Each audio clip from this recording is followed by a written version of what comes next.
just done a survey, a remote survey, and we had about 225 responses this week.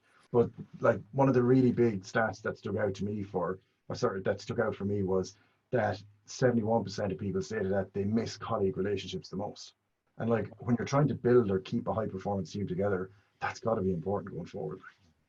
Yeah, we have to work on that, keeping that sense of community alive. I mean, making work more human, I guess, and more fun is one of our key goals with PepTalk, and Yeah. creating that sense of community.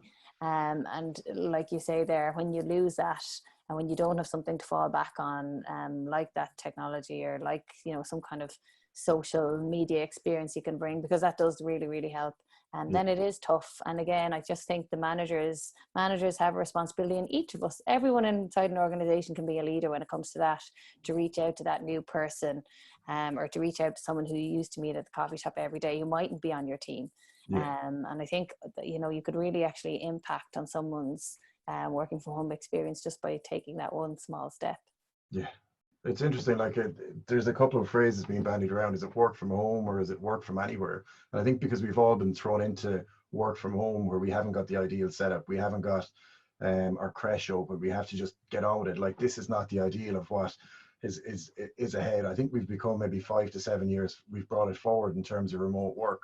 But like look at how like companies like Facebook, Twitter, Shopify have all announced in the last 2 weeks that they're trying to become remote first companies, and like there's definitely benefits.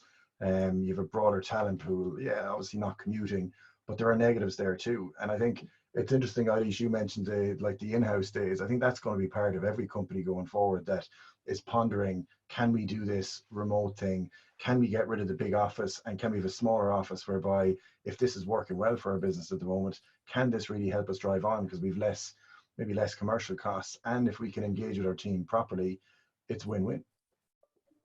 Yeah, there's massive benefits. I mean, we've talked about a lot of them. There's the lack of commute. There's the potentially more time for family. Yeah. Potentially, not, we're not seeing it right now, but there is more time for exercise and looking after yourself. And Yeah. definitely some people, while some people are struggling with anxiety, some people are actually looking after themselves in ways they haven't Yeah. before, because they may have lost up to even 4 hours of commute each day.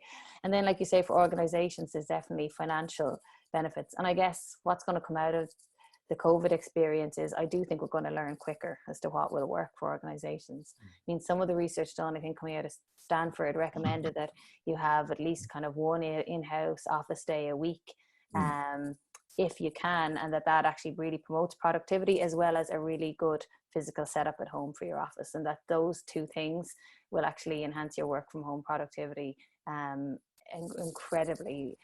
So, you know, if employees can and employers can put their heads together and make sure whatever the new policy is, it benefits both employer and employee, then I think it's a win-win.